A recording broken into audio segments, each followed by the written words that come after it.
Olá, eu sou Bianca Ferreira, e você está no canal Locra, um canal onde histórias sombrias, fantásticas e imersivas ganham voz. Hoje, eu te convido a entrar em um mundo onde o vento carrega o cheiro de sangue e magia, onde monstros espreitam nas sombras, e os homens, tomados pela ganância, se tornam ainda mais cruéis que as criaturas que temem. Nesse lugar, frio, belo e impiedoso, caminha um homem de olhos violetas e alma cansada. Um caçador, que não busca glória, mas equilíbrio entre o que vive e o que foi amaldiçoado. Séculos se passaram. Impérios ruíram. E ele ainda está aqui. Seu nome é Kael, o caçador imortal. Essa é a sua história. Uma história de destino, perda, e do preço de ser diferente. Prepare-se. A história começa agora. Uma boa história para você e um abraço. Capítulo 8 – Aliança. Os dedos de Beatrice percorriam obsessivamente o pequeno calombo duro em seu antebraço, no local onde a bruxa deixou sua marca. Sentada em uma das cadeiras do refeitório, ela olhava para as janelas, fixando-se na cidade e na chuva que insistia em não ir embora. O refeitório era um espaço simples, 2 mesas redondas no centro, uma cozinha pequena em uma das paredes e alguns armários com geladeiras do outro lado. Mas, naquele momento, o ambiente ao redor de Beatrice era apenas um borrão. Sua mente estava presa em outro lugar. Pensava em Saito. Nakamura. Bruxas. O submundo de Tóquio era um labirinto cada vez mais intrincado e perigoso, e no meio disso tudo estava ela, uma jovem advogada jogada em meio à confusão. Lentamente, o nervosismo que sentia começou a se transformar em terror. Seus lábios murmuravam palavras que pareciam escapar sem que ela percebesse. Posso estar morta, completamente morta, daqui a 1 hora. Seus dedos pressionaram o pequeno calombo, apesar da dor. Ela o pressionava com tanta força que um pequeno hematoma começou a se formar. Talvez em menos tempo. A porta do refeitório se abriu abruptamente, cortando seus pensamentos. Aiko entrou, sua presença cortante como uma lâmina.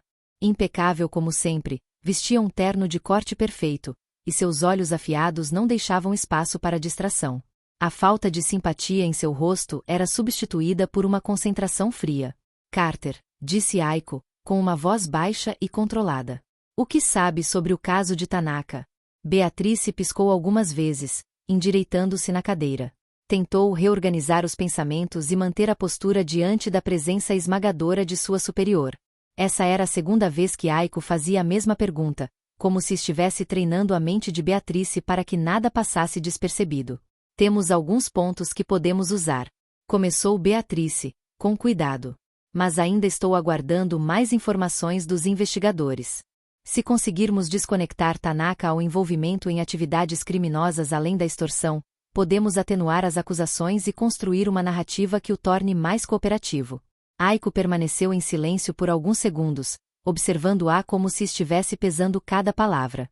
Finalmente, deu um pequeno aceno, aceitando a resposta, mas sem relaxar completamente. Bons progressos. Porém, lembre-se, a corte não se importa com o que podemos provar, apenas com o que temos. Faça isso bem, Carter, ou terá uma audiência em que perderemos mais do que um caso, perderemos respeito. E, no mundo em que você agora vive, respeito é tudo. As palavras de Aiko enviaram um calafrio pela espinha de Beatrice. Ela sabia o que estava em jogo. As apostas eram altas, e qualquer erro poderia custar caro. Aiko sabia disso. Beatrice sabia disso. Não havia espaço para falhas. Sim, senhorita Matsumoto, respondeu Beatrice, com firmeza, tentando esconder a ansiedade que ainda borbulhava sob a superfície. Aiko deu um último olhar calculado antes de se virar para sair, mas parou à porta. Sua silhueta, recortada contra a luz fraca do corredor, parecia quase imponente. Um conselho, Carter, disse Aiko, virando-se ligeiramente. A vida em Tóquio não é sobre justiça. É sobre quem você conhece e o que está disposto a fazer por eles. Lembre-se disso. Com essas palavras enigmáticas, Aiko deixou o refeitório, a porta fechando-se suavemente atrás dela. Beatrice ficou parada por um momento, encarando o vazio. Respirou fundo e fechou os olhos, tentando acalmar os nervos. Ela sabia que tudo estava prestes a mudar, que nada seria como antes. Ela tinha que estar pronta para qualquer coisa. Beatrice sentia o peso das palavras de Aiko pairando no ar, como um fantasma que se recusava a desaparecer. As luzes amareladas do refeitório projetavam sombras suaves sobre as superfícies gastas das mesas e cadeiras, mas o brilho metálico de Tóquio, refletido pela chuva incessante do lado de fora, trazia uma estranha dualidade ao ambiente. Ela estava presa entre dois mundos, o calor humano de um espaço simples e o gélido abraço do caos que se desenrolava lá fora. Antes que pudesse se afundar ainda mais no próprio terror, a porta do refeitório se abriu novamente, mas dessa vez com um estrondo e energia que quase pareciam desrespeitar a tensão do momento. "Vou lá", Ryan anunciou com a teatralidade de quem acabará de pisar em um palco. Ele estava equilibrando nos braços uma quantidade absurda de doces, todos tirados da máquina de vendas automática do escritório. Pacotes de chocolate, balas de goma, biscoitos recheados e até alguns chicletes sem graça derramaram-se na mesa diante de Beatrice, como um pequeno dilúvio açucarado. "Que tal uma dose massiva de açúcar para animar essa cara séria?" Ele disse com um sorriso tão brilhante que poderia iluminar a chuva lá fora. Beatrice piscou, surpresa com a interrupção abrupta de seus pensamentos. Ela passou a mão pelo rosto, tentando apagar qualquer resquício de nervosismo. "Ryan, o que você está fazendo?" perguntou, franzindo a testa, mas sem conseguir conter um meio sorriso. "Salvando você de si mesma, como sempre." Ele se jogou na cadeira ao lado dela, a gravata folgada no colarinho já era uma marca registrada. "Você parecia prestes a mergulhar de cabeça em algum buraco negro existencial. E, sinceramente, quem tem tempo para isso quando as Snickers?" Beatrice soltou um suspiro, mas pegou um dos chocolates que ele empurrou em sua direção. "E se eu estiver no meio de um buraco negro existencial?" rebateu, erguendo uma sobrancelha. "Alguma dica brilhante para escapar?" Ryan colocou a mão no queixo, como se estivesse ponderando seriamente. "Claro, mon ami. Primeiro passo: encarar o buraco negro como se fosse um ex-namorado. Com desdém absoluto. Segundo passo: se tudo falhar, engolir uma barra de chocolate inteira sem mastigar. É infalível." Beatrice deu uma risada baixa, quase contra a própria vontade. Ryan tinha essa habilidade irritante de dissolver a gravidade de qualquer situação em uma nuvem de sarcasmo e charme descontraído. "Você é insuportável, sabia?" disse ela, balançando a cabeça enquanto mordiscava o chocolate. "E você me ama por isso", respondeu Ryan, piscando. Ele se inclinou na cadeira, descansando o braço no encosto como se estivesse em casa. "Agora, falando sério. O que está pegando, Bea? Você está tensa o suficiente para queimar calorias só de pensar." Beatrice hesitou. Havia algo nos olhos de Ryan, escondido sob a fachada de leveza. Ele sempre fazia parecer que nada no mundo podia abalar seu equilíbrio, mas, de vez em quando, ela conseguia vislumbrar uma seriedade genuína, algo que o tornava mais confiável do que ele mesmo acreditava ser. "É o caso de Tanaka", começou ela, deixando escapar um suspiro. "E tudo o que vem com ele. Saito, Nakamura, Aiko, toda essa bagunça." Ryan inclinou a cabeça, analisando-a com um olhar mais atento. "Bagunça ou armadilha?" perguntou. Beatrice encontrou os olhos dele, sentindo um arrepio ao ouvir a pergunta. Era como se ele tivesse arrancado o pensamento diretamente de sua mente. "Talvez os dois", respondeu ela, baixando os olhos para o calombo em seu antebraço. Os dedos se moveram para tocar a marca sem que ela percebesse, um gesto inconsciente que Ryan notou imediatamente. Ele se inclinou para frente, apoiando os cotovelos na mesa. "Você sabe que não precisa fazer isso sozinha, certo?" disse ele, em um tom mais suave. "Eu sei que Aiko gosta de jogar você no fogo para ver como você se sai, mas ninguém aqui espera que você seja uma mártir." Beatrice soltou uma risada curta, amarga. "Não é questão de ser mártir, Ryan. É questão de sobreviver." O sorriso de Ryan vacilou por um instante, mas ele rapidamente o recuperou. "Então vamos sobreviver juntos. Fácil. Eu carrego os doces, você carrega os problemas. Uma divisão justa, não acha?" Beatrice deu um sorriso torto. "Claro. Super justo." Antes que pudesse responder mais, o celular de Beatrice vibrou na mesa, cortando o momento. Ela pegou o aparelho e viu uma mensagem de Aiko. "Sala de reuniões. Agora. Nova informação sobre Tanaka." Beatrice engoliu em seco e guardou o celular. O peso do que quer que estivesse por vir parecia apertar ainda mais seus ombros. "Deixa adivinhar", disse Ryan, observando-a. nossa chefe suprema convoca você para outra sessão de tortura mental. Beatrice se levantou, ajeitando a blusa e colocando o chocolate meio comido na mesa. Algo assim, respondeu, tentando não demonstrar a ansiedade crescente. Ryan também se levantou, pegando um punhado de doces e jogando-os no bolso do blazer. Então eu vou com você. Ryan. Bea, você está lidando com coisas que fariam qualquer pessoa sensata desistir e fugir para as montanhas. Se você não vai desistir, então eu vou estar lá para garantir que você não se perca. Por um momento, Beatrice ficou sem palavras. Ela sabia que Ryan falava sério, apesar do tom descontraído. E, por mais que ela quisesse argumentar, não encontrou forças para afastá-lo. Tudo bem, disse ela finalmente. Mas não me faça me arrepender disso. Ryan sorriu, dando um tapinha no ombro dela. Quem, eu? Nunca. Os dois saíram do refeitório, lado a lado, prontos para enfrentar o que viesse pela frente. O ar estava carregado, denso com um cheiro de madeira velha e incenso queimado. As sombras dançavam nas paredes do antigo templo nos subúrbios de Tóquio, como se as figuras gravadas nos murais estivessem tentando se libertar. Kael caminhava pelos corredores silenciosamente, as botas quase não tocando o chão desgastado.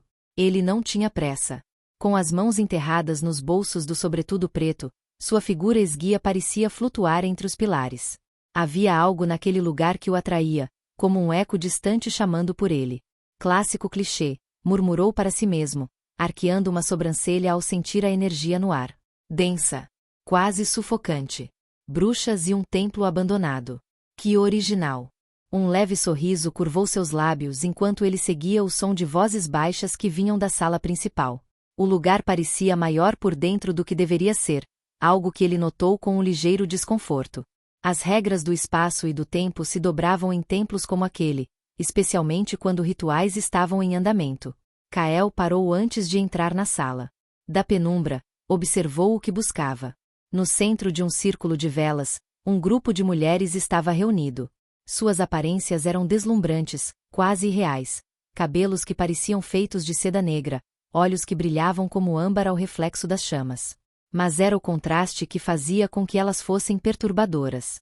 A beleza não escondia o ar de predadores que a cercava, nem o fato de que aquelas mulheres não eram humanas havia muito tempo. Elas falavam uma língua que ele não reconhecia, mas o significado não importava. Ele podia sentir a intenção no ar. Algo sombrio estava prestes a ser libertado. No centro do círculo, Nakamura estava de pé, os braços cruzados e a expressão impassível. O chefe da Yakuza parecia tão deslocado quanto um humano poderia estar em meio a seres como aquelas bruxas. Ainda assim, ele parecia confiante, como se tivesse certeza de que podia controlá-las. Isso é, mais idiota do que eu imaginava, Kael sussurrou, mas havia um traço de preocupação em sua voz. Ele deu um passo para trás, preparando-se para sair discretamente, quando ouviu um estalo atrás dele.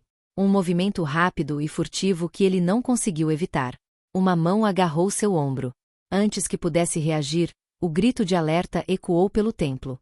Kael virou-se rapidamente e viu um homem da Yakuza, o olhar feroz e a faca já levantada. Mas o grito já tinha feito seu estrago. As figuras na sala principal viraram-se para ele em sincronia, como se fossem partes de um mesmo corpo. Nakamura deu um sorriso torto, como quem tinha acabado de ganhar uma oportunidade inesperada. Parece que temos uma visita, disse Nakamura, calmamente. O templo foi tomado por um movimento caótico. Os homens da Yakuza se aproximaram, armados com espadas e facas. Atrás deles, criaturas maiores emergiram da escuridão.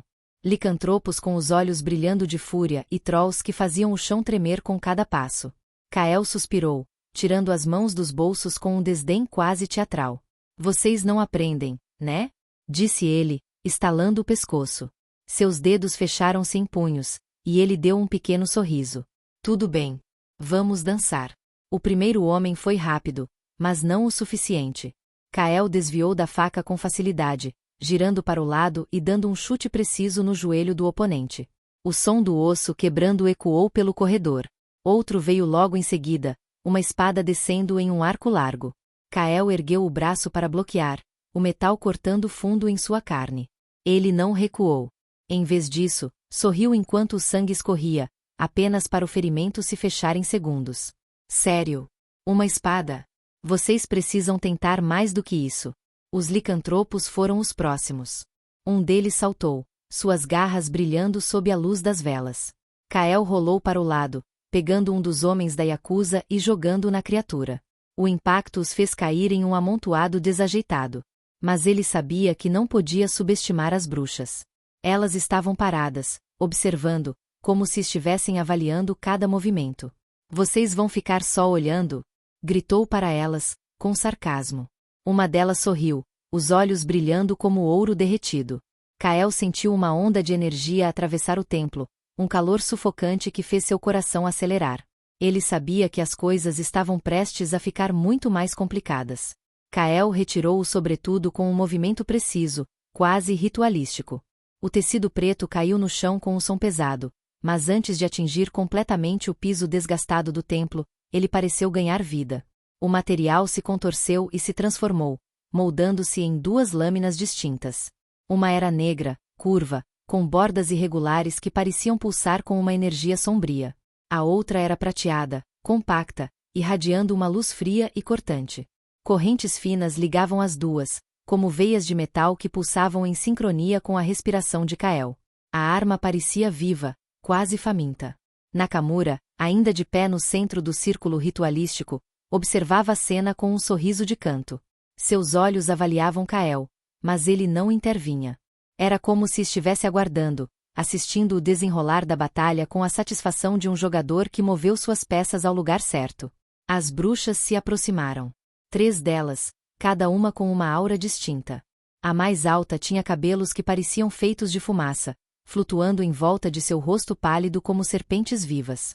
A segunda, menor, tinha uma aparência quase angelical, mas os olhos brilhavam com uma malícia ancestral que fazia sua beleza parecer um insulto.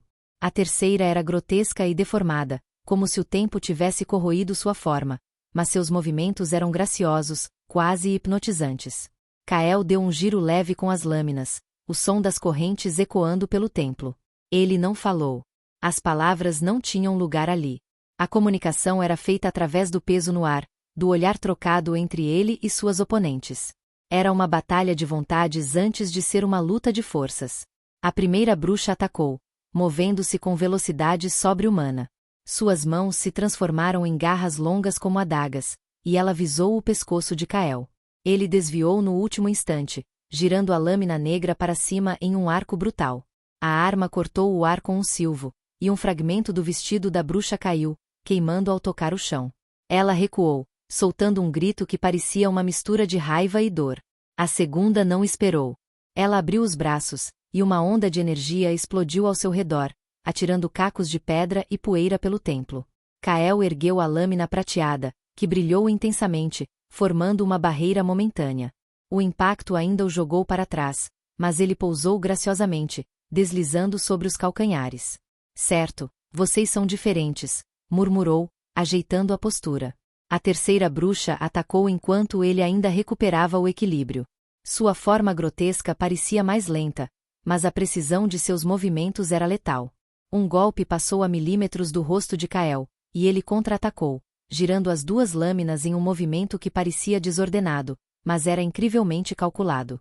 As correntes se esticaram, envolvendo o braço da criatura. Com um puxão violento, ele a jogou contra uma das colunas. O som do impacto reverberou, mas a bruxa não ficou no chão por muito tempo. Ela se levantou, rindo. A risada era um som horrível, algo que parecia vir de várias vozes ao mesmo tempo. Vocês realmente gostam de drama, não? Kael provocou, girando as lâminas novamente. Pena que não é suficiente. Elas atacaram juntas dessa vez. A coordenação entre as 3 era assustadora, como se fossem partes de um mesmo corpo. Kael foi forçado a recuar, bloqueando e desviando golpes que vinham de todos os lados. A lâmina negra cortava como uma fera selvagem, enquanto a prateada brilhava com uma precisão quase cirúrgica. O som das correntes era constante, como o ritmo de uma música macabra. Um golpe das garras da primeira bruxa atingiu o peito de Kael, rasgando seu moleto cinza e deixando um rastro profundo. Ele grunhiu de dor, mas o ferimento já estava se fechando antes que ela pudesse recuar. Ele aproveitou o momento, girando rapidamente e enfiando a lâmina negra no abdômen dela. A arma pulsou, sugando algo de dentro da criatura. Ela soltou um grito ensurdecedor antes de cair de joelhos e se desfazer em cinzas. As outras duas hesitaram por um instante. Foi o suficiente para Kael mudar o ritmo. Ele jogou a lâmina prateada, que voou como um raio, atingindo a segunda bruxa no ombro. A corrente que ligava as lâminas se esticou, e Kael a puxou com força, trazendo a bruxa para perto. Com um movimento rápido, ele atravessou seu peito com a lâmina negra. Agora restava apenas uma. A terceira bruxa parou, avaliando com olhos que brilhavam em uma cor indeterminada. Nakamura, ao fundo, aplaudiu suavemente, como se apreciasse o espetáculo. Você fez bem, ele disse, sua voz cortando o silêncio. Mas o jogo ainda não acabou. Kael olhou para ele, sem desviar a atenção da última oponente. Não está. Mas eu adoro finais. A bruxa que sobreviveu ao confronto anterior hesitou por um momento, seus olhos brilhando em uma mistura de medo e respeito ao olhar para Nakamura. Com um gesto casual de sua mão, ele indicou que ela deveria partir. Ela obedeceu, desaparecendo na escuridão como uma sombra fugidia, deixando o templo em um silêncio carregado de tensão. Nakamura, com seu sorriso cínico nunca desaparecendo. Vamos ver o que você realmente é capaz de fazer, disse Nakamura, enquanto começava a desabotoar sua camisa. Ele deixou o tecido deslizar pelos ombros, expondo um torso coberto de tatuagens, cada desenho contando uma história de poder, lealdade e morte. As cores das tatuagens pareciam quase vibrar sob a luz oscilante do templo, como se ganhassem vida. Nakamura moveu os ombros, aquecendo-se, enquanto Kael observava com um interesse quase preguiçoso. Kael assobiou baixo, e as duas lâminas que ele havia empunhado se desmaterializaram em uma sombra fluida que se moldou novamente em seu sobretudo. Ele ajeitou o tecido com um gesto despreocupado, como se estivesse apenas preparando-se para uma caminhada casual. Tudo isso só para mim? Estou lisonjeado, mas eu não curto homens. Provocou Kael, com um sorriso torto. Nakamura não respondeu. Ele disparou em direção a Kael, a rapidez surpreendendo mesmo o imortal. O primeiro golpe veio com a força de um martelo, um soco direto no abdômen de Kael, que o fez recuar. Nakamura não perdeu tempo. Ele seguiu com uma combinação de chutes e socos, cada movimento preciso e letal, usando o ambiente ao seu favor. Kael foi arremessado contra uma pilastra, o impacto rachando a estrutura antiga. Nakamura aproveitou a oportunidade, arrancando um fragmento de pedra e golpeando Kael com ele. O fragmento cravou-se no ombro de Kael, mas ele não gritou.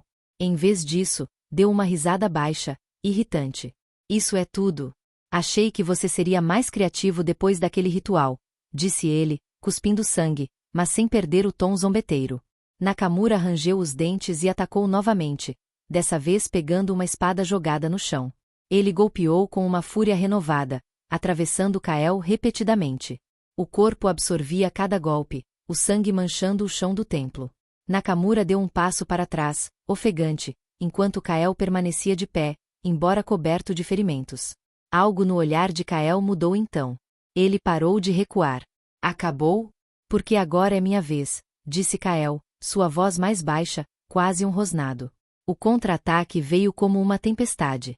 Kael se moveu com uma velocidade devastadora, sua precisão quase sobre-humana. Ele golpeou Nakamura com os punhos, cada impacto rachando os ossos e espalhando sangue. A vantagem que Nakamura parecia ter antes desapareceu como fumaça. Kael não estava mais testando. Ele estava destruindo. Com um movimento rápido, Kael pegou uma espada que estava no chão, uma arma simples, mas letal em suas mãos. Ele golpeou Nakamura, atravessando o olho esquerdo dele com precisão cirúrgica. Nakamura soltou um grito de dor, o sangue escorrendo em rios pela lateral de seu rosto. Kael não parou. Ele desferiu um golpe final que atravessou o torso de Nakamura, deixando um corte profundo que ia do ombro até o quadril. Nakamura caiu de joelhos, segurando-se com dificuldade. Kael ergueu a espada novamente, pronto para terminar. Mas antes que pudesse desferir o golpe fatal, uma presença surgiu. Do canto do templo, a bruxa que ele reconheceu como a marcadora de Beatrice apareceu, emergindo das sombras como um espectro. Ela levantou uma mão fina, e Kael foi arremessado para trás com uma força colossal. Seu corpo atravessou as paredes do templo e foi lançado pelo ar, atravessando bairros inteiros de Tóquio até colidir violentamente contra o chão em um parque distante. Ele gemeu, levantando-se com dificuldade enquanto os ferimentos se curavam lentamente. Mas algo estava diferente. De volta ao templo, Nakamura olhou para a bruxa com o olho semicerrado, o sangue ainda escorrendo de suas feridas. O que foi isso? Ele perguntou, sua voz fraca. A bruxa também parecia confusa. Ela olhou para as mãos, depois para Nakamura. Algo estava errado. Eles sabiam que haviam lutado contra alguém, mas as memórias eram vagas, nebulosas. Kael desapareceu de suas mentes como se nunca tivesse existido. Não sei, respondeu a bruxa, sua voz tremendo. Mas seja lá quem for, ele vai voltar. Horas mais tarde, o salão principal da mansão de Nakamura estava mergulhado na penumbra. As cortinas pesadas bloqueavam qualquer traço de luz externa, deixando apenas o brilho das velas tremulantes para iluminar o ambiente. Nakamura estava deitado em um tatame no centro da sala, o corpo exausto e encharcado de suor. A dor era insuportável. Ele pressionava a lateral do rosto com os dedos trêmulos, sentindo o vazio onde seu olho esquerdo costumava estar. O corte atravessando seu torso latejava, uma ferida que mesmo os melhores médicos haviam declarado além de sua capacidade de cura. A bruxa entrou silenciosamente, seus passos mal audíveis. Ela parecia quase flutuar, envolta em uma aura de frieza que fazia o ar da sala parecer mais denso. Seus olhos verdes examinaram Nakamura sem traço de compaixão. Ela se ajoelhou ao lado dele, as mãos pálidas pairando sobre suas feridas. Você foi imprudente, disse ela, a voz suave como seda, mas impregnada de reprovação. Apenas, faça alguma coisa, murmurou Nakamura, cada palavra uma batalha contra a dor. A bruxa inclinou a cabeça, como se considerasse a situação. Ela entoou palavras em uma língua antiga, suas mãos brilhando com uma luz pálida. Por um instante, Nakamura sentiu alívio. A dor pareceu se dissipar, como se estivesse sendo sugada para fora de seu corpo. Mas quando a luz desapareceu, as feridas permaneciam. O olho perdido não voltava. A cicatriz que atravessava seu corpo ainda estava lá, crua e permanente. Ele encarou a bruxa com um misto de fúria e desespero. Por quê? Você deveria poder curar isso. Ele gritou, sua voz ecoando pela sala. A bruxa sorriu, fria e enigmática. Ela se aproximou, seus dedos deslizando suavemente sobre o peito de Nakamura, exatamente onde a cicatriz começava. Nem tudo pode ser desfeito, Nakamura. Mas, o que você quer não é cura, é poder. E isso, eu posso oferecer. À minha maneira. Seus olhos brilharam intensamente, e Nakamura, mesmo debilitado, sentiu um calafrio percorrer sua espinha.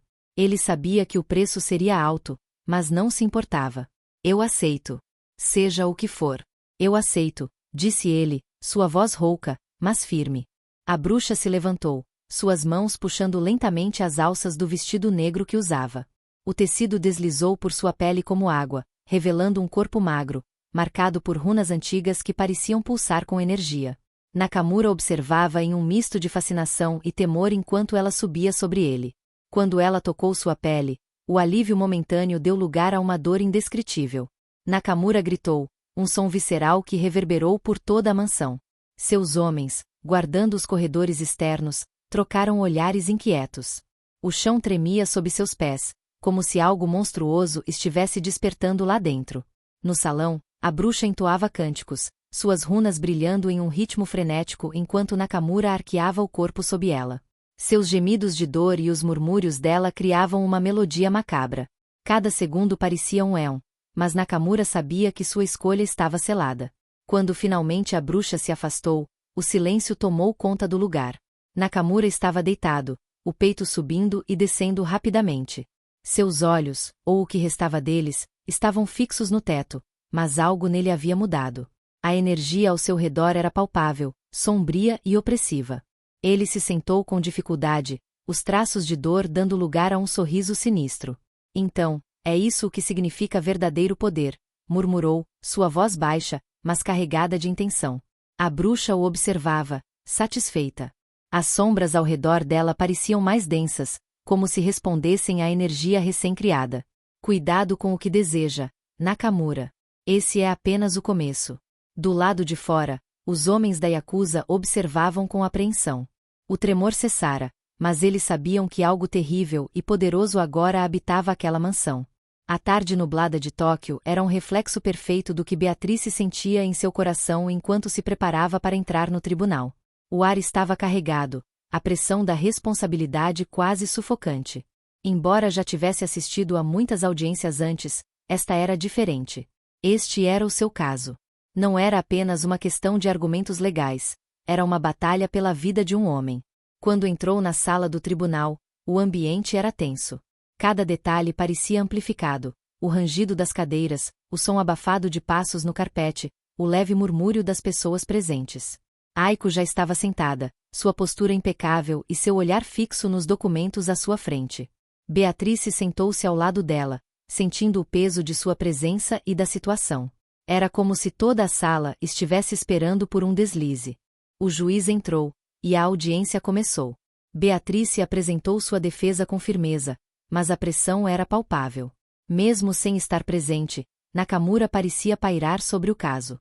Sua influência permeava cada aspecto, e Beatrice sentia que não enfrentava apenas o tribunal, mas um sistema inteiro manipulado por forças obscuras. Sua voz ecoava na sala, mas parecia distante, como se ela estivesse dividida entre o mundo real e algo mais profundo, mais sombrio. Do banco de acusação, o promotor observava cada movimento dela com olhos afiados, construindo um caso que parecia inquebrantável. As provas contra Ryo eram substanciais, quase sufocantes. A cada argumento, Beatrice sabia que não estava apenas lutando contra a lei. Ela estava lutando contra um submundo que parecia invencível. Quando a pausa foi concedida, Beatrice saiu para o corredor, respirando fundo para aliviar a tensão. Foi ali que ela viu Kael, encostado na parede com as mãos nos bolsos e um olhar sombrio no rosto. O que aconteceu? Perguntou ela, a urgência em sua voz não disfarçada. Kael a observou por um momento, como se medisse o impacto do que estava prestes a dizer. Nakamura não está apenas envolvido com a Yakuza. Ele está negociando com forças que podem destruir tudo o que você conhece, disse ele, a voz carregada de gravidade. A bruxa que te marcou está com ele. Isso é muito maior do que você imagina. Beatrice sentiu um frio correr por sua espinha. Tudo o que ela pensava conhecer sobre o caso de Ryo agora parecia superficial, uma fachada para algo muito mais profundo e perigoso. Ela estava presa entre dois mundos, o humano e o sobrenatural, e já sabia que não havia como sair ilesa. Mais tarde, de volta ao escritório, a chuva batia contra as janelas, criando uma melodia constante que preenchia o silêncio do lugar. Beatrice estava absorta em uma pilha de documentos, cada folha revelando mais conexões entre Ryo e a Yakuza. Por mais que tentasse encontrar uma maneira de desvinculá-lo daquele mundo, tudo apontava para o contrário. Ele não era apenas um jovem Yakuza, era alguém profundamente enraizado na organização, como se tivesse nascido para isso. Foi quando o telefone tocou que ela foi arrancada de seus pensamentos. A voz do outro lado era familiar e carregava um tom de urgência. Carter, precisamos conversar. Há algo acontecendo, algo que você precisa ver por si mesma, disse Reiko Fujimoto. Onde nos encontramos? Perguntou Beatrice, sem hesitar, pegando sua jaqueta e saindo do escritório em um instante. Elas se encontraram em um café discreto, longe das ruas movimentadas de Tóquio. Reiko já estava lá, sentada em uma mesa isolada, os olhos observando atentamente cada pessoa que passava pela janela. Quando Beatrice se aproximou, Reiko fez um gesto para que ela se sentasse. O que você descobriu? Perguntou Beatrice, sua voz uma mistura de curiosidade e apreensão. Reiko não perdeu tempo. Nakamura e o clã Kurokaji estão envolvidos em algo muito maior do que extorsão ou tráfico. Ele está planejando uma guerra entre os clãs para consolidar o poder, mas isso não é tudo. Ele está buscando algo muito mais perigoso. O estômago de Beatrice revirou. Ela mal conseguiu processar a gravidade da situação. Como assim? Perguntou, tentando compreender. Reiko fez uma pausa antes de responder. Isso é o que estamos tentando descobrir. E precisamos de ajuda. Esse não é o tipo de coisa que posso resolver sozinha. Quero formar uma aliança. Você e eu. Por enquanto, até Nakamura e o clã Kurokaji serem neutralizados. Beatrice hesitou. A proposta de Reiko significava se envolver ainda mais profundamente no submundo, mas já não havia como voltar atrás. Ela já estava em meio a algo muito maior do que imaginava. E o Ryo? Você vai deixá-lo fora disso? Perguntou Beatrice, ciente das implicações. Reiko a encarou com um olhar sério. Ryu é irrelevante. Ele é apenas um peão. Nakamura é a verdadeira ameaça. Ele está destruindo o frágil equilíbrio que mantemos em Tóquio. Na última semana, foram 50 mortes causadas por essa guerra. Eu não posso permitir que isso continue. Beatrice assentiu lentamente, entendendo o peso da situação. Eu vou ajudar. Mas precisaremos de informações. Se vamos enfrentar Nakamura, precisamos saber exatamente contra o que estamos lutando. Reiko assentiu, seus olhos brilhando com determinação. Então, vamos nos reunir com Kael. Ele tem um plano. O distrito de Ginza, normalmente iluminado com letreiros neon e vitrines luxuosas, parecia ainda mais opressivo sob o peso da chuva fina que caía naquela noite. O edifício da sede Seirio se destacava pela simplicidade imponente, uma estrutura robusta e discreta que transmitia um ar de autoridade silenciosa. Beatrice e Reiko subiram os degraus da entrada em silêncio, cada uma perdida em seus pensamentos. O ar entre elas estava carregado de seriedade, refletindo a gravidade do que estavam prestes a fazer. Apenas siga minha liderança, disse Reiko, sua voz firme, mas sem arrogância. Seus olhos estavam fixos na porta à frente, e sua presença parecia maior do que sua figura magra sugeria. Beatrice apenas assentiu, puxando o casaco mais apertado ao redor do corpo. Elas foram recebidas por 2 homens robustos, que reconheceram Reiko imediatamente. Um deles fez um gesto breve, e as portas foram abertas, revelando um corredor longo e austero. O som de passos ecoava suavemente, e Beatrice podia sentir a tensão crescendo em seus ombros. Estar ali, no coração de uma organização como aquela, era quase sufocante. Ryu estava sentado em uma sala de reunião no 2º andar, cercado por 2 homens que o vigiavam de perto. Ele parecia cansado, os ombros levemente curvados, mas ainda mantinha aquele ar de confiança calculada que Beatrice começava a reconhecer como parte de sua personalidade. Quando as 2 mulheres entraram, ele levantou os olhos, seu olhar pousando em Beatrice com algo que poderia ser descrito como gratidão contida. Carter-san, disse ele, inclinando levemente a cabeça. Em seguida, voltou-se para Reiko. Fujimoto-san. Um prazer raro. Reiko não respondeu imediatamente. Ela se sentou de frente para ele, cruzando as pernas com elegância. Beatrice fez o mesmo, mas manteve uma expressão mais tensa. Estamos aqui porque precisamos de respostas, Ryu, disse Reiko, sua voz cortante como uma lâmina. Nakamura. Kurokaji. O que você sabe sobre os planos deles? Ryu suspirou, inclinando-se para trás na cadeira. Ele passou a mão pelo cabelo, como se estivesse tentando ganhar tempo antes de responder. Nada que possa ajudar, disse ele finalmente, mas havia algo na sua voz, uma hesitação que Reiko não perdeu. Não brinque comigo, Ryu. Você sabe que o que está acontecendo agora pode destruir mais do que apenas clãs rivais. Isso é maior do que você ou eu. Ele riu baixinho, mas não havia humor em seu rosto. Nakamura é uma força da natureza. Vocês acham que podem detê-lo? Ele não está operando sob as regras normais da Yakuza. Nem mesmo os outros clãs sabem o que fazer com ele. Beatrice finalmente interveio, sua voz mais suave, mas não menos determinada. Ryu, você sabe que eu estou aqui para ajudar. Se não conseguirmos algo para desmontar o caso contra você, as coisas vão piorar. E, honestamente, isso também pode nos ajudar a deter Nakamura. Você não é parte disso? Ele a olhou por um longo momento, como se estivesse considerando suas palavras. Finalmente, ele inclinou-se para frente, apoiando os braços na mesa. Nakamura tem algo que o resto de nós não tem. Ele não está buscando apenas liderar a Yakuza. Ele quer mudar as regras do jogo completamente. Há rumores sobre acordos, com coisas que nós nem deveríamos estar tocando. Reiko estreitou os olhos. Magia. Artefatos.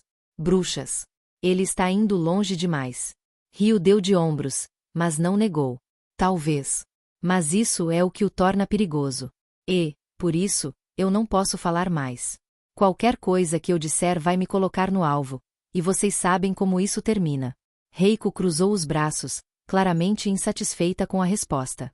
Se você realmente acredita que isso é algo que ninguém pode deter, por que não tentar ao menos equilibrar as coisas? Você deve algo a todos que estão morrendo nessa guerra. Ryu desviou o olhar, o peso das palavras dela visível em sua expressão. Ele permaneceu em silêncio, e Reiko suspirou, levantando-se. Muito bem. Mas lembre-se, Rio, sua gratidão a Carter-san é irrelevante se você continuar se escondendo. Você está escolhendo o lado errado da história. Ela saiu da sala sem esperar uma resposta, deixando Beatrice para segui-la. Antes de sair, Beatrice olhou para Rio uma última vez. Pense no que ela disse. Você pode ser mais do que isso. Rio apenas inclinou a cabeça, mas algo em seus olhos sugeria que as palavras de Beatrice e Reiko não haviam sido em vão. Enquanto elas caminhavam de volta ao carro, Beatrice não conseguia evitar a sensação de que a guerra contra Nakamura estava apenas começando. A chuva ainda caía em Ginza, tamborilando contra as janelas do escritório luxuosamente decorado de Masuro Ishida. O líder do clã Seiryu era uma figura imponente, mesmo quando relaxado. Ele estava sentado em um sofá de couro preto, um copo de uísque descansando em uma das mãos. As luzes suaves iluminavam o ambiente, criando sombras que dançavam ao redor das paredes cobertas de arte tradicional japonesa. À sua frente, Ryu permanecia de pé, ligeiramente curvado, com as mãos nos bolsos, evitando o olhar penetrante de Ishida. Você me desaponta, Ryu, começou Ishida, sua voz baixa, mas com um peso que preenchia o espaço. Ele tomou um gole do uísque antes de continuar. Você se tornou um problema. E, no meu clã, problemas não duram muito tempo. Ryu engoliu em seco, mas manteve a postura firme. Sabia que mostrar fraqueza diante de Masuro era uma sentença de morte. Não pedi para estar nessa situação, Ishida-san. Estou fazendo o melhor que posso. Masuro levantou o olhar, suas sobrancelhas ligeiramente arqueadas, como se estivesse avaliando a audácia de Ryu. Ele colocou o copo sobre a mesa de vidro com um movimento lento e deliberado, o som do cristal contra o vidro ecoando pelo silêncio da sala. O melhor que pode. Ishida inclinou-se para frente, apoiando os cotovelos nos joelhos. O melhor que pode não é suficiente. Você deixou que Nakamura ficasse fora de controle. Você permitiu que ele ameaçasse o equilíbrio que eu lutei para manter por anos. E agora, ele está envolvido com forças que nem sequer compreendemos. Eu não posso controlar Nakamura, respondeu Ryu, sua voz comedida, mas firme. Ninguém pode. Ele não segue as mesmas regras que nós. Ele. Masuro ergueu uma mão, interrompendo-o. Não quero desculpas. Quero resultados. Nakamura precisa ser contido, e você, Ryu, precisa decidir de que lado está. Porque, neste momento, você está preso entre ser útil para mim e ser um risco que eu não posso ignorar. O silêncio pairou pesado entre eles. Ryu sabia que as palavras de Ishida não eram uma ameaça velada, eram uma declaração de intenções. Ele respirou fundo, lutando para organizar seus pensamentos. Eu não sou leal a Nakamura. Tudo o que fiz foi para proteger o clã Seiryu. Mas ele tem recursos, aliados que não podemos enfrentar diretamente. Se eu tentar algo sozinho, estarei morto antes do amanhecer. Masuro se recostou no sofá, cruzando os braços enquanto o observava. Por um momento, parecia que o líder do clã estava considerando suas palavras. Então, ele soltou um suspiro pesado. Você é jovem, Ryu. E, às vezes, confunde inteligência com sabedoria. Eu lhe dei muitas oportunidades porque acredito no seu potencial, mas não me teste. Se não conseguir provar seu valor, outros assumirão seu lugar. Entendido? Ryu assentiu lentamente, o peso das palavras de Masuro descendo sobre ele como uma pedra. Entendido, Ishida-san. Masuro inclinou-se novamente, pegando o copo de uísque e girando o líquido âmbar no cristal. Vou lhe dar uma chance. Ryu. Mas apenas uma. Quero informações concretas sobre os próximos movimentos de Nakamura. Quero saber quem são os aliados dele e como podemos desmontar sua rede. Se você falhar, bem, sabe como isso termina. Ryu abaixou a cabeça em um gesto de respeito, antes de se virar para sair. Quando chegou à porta, Masuro chamou seu nome, sua voz cortando o ar como uma lâmina. Ryu. Ele parou, olhando por cima do ombro. Lembre-se, lealdade é a moeda mais valiosa que temos. Não desperdice a minha. Ryu saiu da sala, a tensão em seus ombros quase insuportável. Ele sabia que estava andando em uma linha fina, e cada passo errado o aproximava de um fim inevitável. Mas enquanto caminhava pelos corredores da sede, algo dentro dele endureceu. Ele sabia que precisava encontrar uma maneira de equilibrar o jogo, antes que fosse tarde demais. A chuva continuava a cair em Ginza, tamborilando suavemente contra as janelas da sede do clã Seiryu. Masuro Ishida estava sentado em seu escritório, como sempre, uma figura de autoridade calma e implacável. O copo de uísque em sua mão refletia a luz suave das lâmpadas, enquanto ele observava as gotas escorrendo pelo vidro. Sua mente estava cheia de cálculos e estratégias, como sempre, quando sentiu a presença. Não foi um som, nem um movimento, apenas a sensação inequívoca de que não estava mais sozinho. Então, a lenda é verdadeira, disse Ishida, com um leve sorriso vendo o uísque no copo agitado como um mar revolto. Sua voz era baixa, controlada, como se estivesse conversando com um velho conhecido. Kael estava de pé perto da porta, o sobretudo preto ainda úmido pela chuva, mas seu rosto inexpressivo, quase casual. Os olhos violetas brilhavam como os olhos de um felino. Ishida não se assustou, não desviou o olhar. Ele simplesmente ergueu os olhos, avaliando o homem à sua frente. Meu pai costumava contar histórias sobre uma força maior que a polícia, Yakuza ou qualquer organização que limpava as bagunças da noite em Tóquio. Eu nunca imaginei que um dia ele apareceria na minha sala. Kael deu de ombros, caminhando lentamente para a frente, os passos deliberados. Ele parou a uma distância respeitosa e inclinou a cabeça levemente. E aqui estou, Masuro Ishida. Parece que a noite ficou um pouco bagunçada ultimamente. Masuro soltou uma risada curta, sincera. Ele gesticulou para a cadeira à frente de sua mesa. Por favor, sente-se. Aceita um uísque? Ou isso é um luxo muito humano para alguém como você? Kael deu um sorriso de canto, aceitando o convite. Ele sentou-se, ajustando o sobretudo enquanto Masuro servia 2 copos, mas sem desviar o olhar de Kael em nenhum momento. Os 2 homens brindaram em silêncio antes de tomar um gole. O líquido queimava, mas era um calor bem-vindo no frio daquela noite. Nakamura, disse Kael, quebrando o silêncio. O nome fez Ishida congelar. Parece que ele está testando os limites do que é aceitável, mesmo para os padrões da Yakuza. Ishida inclinou a cabeça, observando Kael com interesse. Ele girou o copo em sua mão, as sobrancelhas franzidas em contemplação. Nakamura é ambicioso, sempre foi. Mas agora, ele cruzou uma linha. Está se envolvendo com forças que não compreende. Forças que nenhum de nós deveria compreender. Você está aqui por causa dele, não é? Kael assentiu lentamente. Não sou fã de bagunças, como você disse. E Nakamura está criando uma que pode se espalhar além de Tóquio. Isso me preocupa. O líder do clã Seiryu ficou em silêncio por um momento, seus olhos nunca deixando Kael. Finalmente, ele colocou o copo na mesa com um movimento deliberado. Meu pai sempre dizia que havia um equilíbrio na escuridão. Um limite que nunca deveria ser ultrapassado. Nakamura está quebrando esse equilíbrio, e isso coloca todos nós em risco. Mas o que exatamente você quer de mim? Kael recostou-se na cadeira, os olhos violetas brilhando com uma intensidade que fazia Ishida se sentir observado, avaliado e nitidamente intimidado. Ele não respondeu imediatamente, deixando o silêncio preencher o espaço entre eles antes de finalmente falar. Informação. Sobre Nakamura, seus movimentos, seus aliados. Você mantém o equilíbrio neste lado da cidade, Ishida. Você sabe mais do que deixa transparecer. Masuro sorriu novamente, mas desta vez havia algo de amargo em sua expressão. E o que acontece depois que eu lhe der essa informação? O que resta para o clã Seiryu quando Nakamura cair? Você entende que ele não é apenas um problema. Ele é também uma proteção contra inimigos maiores que aguardam para tomar seu lugar. Kael inclinou-se para a frente, o olhar fixo em Masuro. É por isso que você é diferente, Ishida. Você entende a importância do equilíbrio. Não estou aqui para destruir.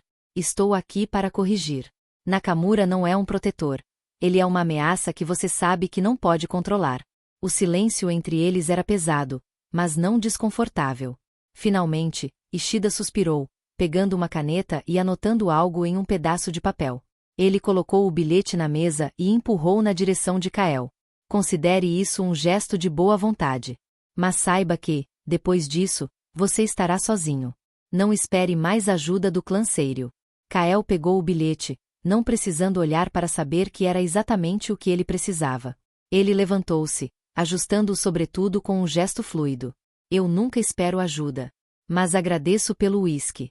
Ishida observou enquanto Kael saía da sala, a presença dele desaparecendo tão repentinamente quanto havia chegado.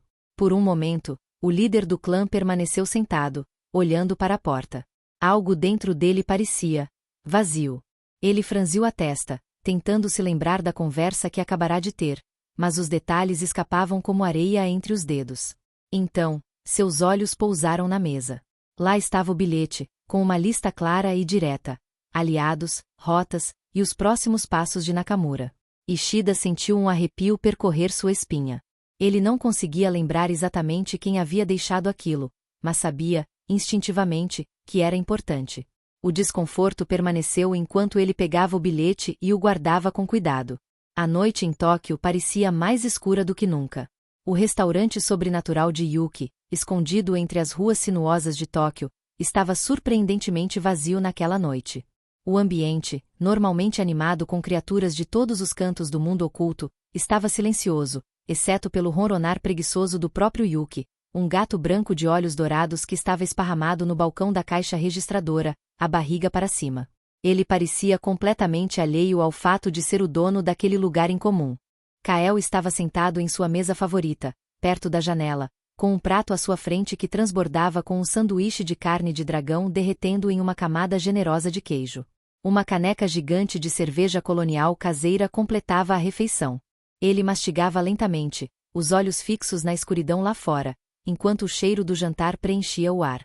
Albion circulava pelo salão limpando as mesas. Seu cabelo prateado preso em uma trança balançava enquanto ela cantava uma melodia na língua draconiana, suas notas profundas e ressonantes criando um contraste intrigante com o silêncio ao redor. Jasper estava na cozinha visível ao fundo, misturando algum tipo de molho enquanto fumava um baseado que exalava um aroma doce e estranhamente relaxante. O tilintar da porta anunciou uma chegada. Kael levantou os olhos ligeiramente para ver Beatrice entrando, completamente ensopada pela chuva que parecia nunca parar em Tóquio. Seu casaco pingava no chão de madeira, mas ela não parecia se importar. Passando as mãos pelo cabelo molhado, ela cumprimentou Yuki com um leve aceno. Ei, Yuki, disse ela, sem esperar resposta. O gato apenas ronronou mais alto, mexendo uma pata como se reconhecesse sua presença. Olá, Beatrice, gritou Albion de longe, ainda limpando mesas. Sua voz era calorosa, mas distraída. Na cozinha, Jasper deu uma risada estrondosa e murmurou algo sobre Beatrice se parecer com Barack Obama, mas ninguém prestou atenção. Beatrice caminhou até a mesa de Kael, o som de seus sapatos molhados ecoando pelo espaço vazio. Ela puxou uma cadeira e sentou-se de frente para ele, cruzando os braços sobre a mesa enquanto o olhava. Dia difícil? Perguntou Kael, levantando uma sobrancelha enquanto mordia mais um pedaço do sanduíche. Você nem imagina, respondeu ela, suspirando. Tribunal, Nakamura, e agora isso, apontou para suas roupas encharcadas. Kael sorriu de canto e levantou a caneca em um brinde silencioso antes de tomar um longo gole. Beatrice gesticulou para Albion, que já se aproximava com um bloco de anotações. Um chá de morango e uma fatia do belo infernal, por favor, pediu Beatrice, seu tom exausto, mas ainda cortês. Claro. Já volto com isso, respondeu Albion, desaparecendo para a cozinha enquanto Jasper soltava outra risada abafada. Kael observava Beatrice atentamente, percebendo as linhas de cansaço em seu rosto. Ele colocou o sanduíche de lado e apoiou os cotovelos na mesa. Algo em especial que você queira compartilhar? Perguntou ele, a voz calma, mas carregada de curiosidade. Beatrice hesitou por um momento antes de soltar outro suspiro, apenas tentando juntar as peças. Nakamura é um quebra-cabeça que não faz sentido. E cada nova informação parece pior do que a anterior. Hoje, eu só precisava de uma pausa. Kael assentiu, entendendo. Ele sabia melhor do que ninguém como os dois mundos podiam pesar sobre alguém.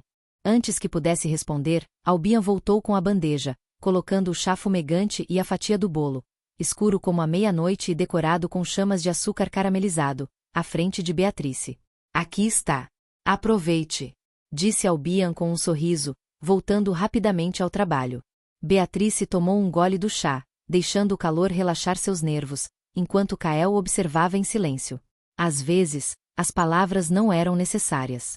O conforto estava no simples fato de não estar sozinha, mesmo em um restaurante vazio, com um imortal sarcástico e um gato ronronando no balcão. A noite continuou tranquila, e, pela primeira vez em muito tempo, Beatrice sentiu que podia respirar novamente, ainda que apenas por um momento. Obrigada por me acompanhar até aqui.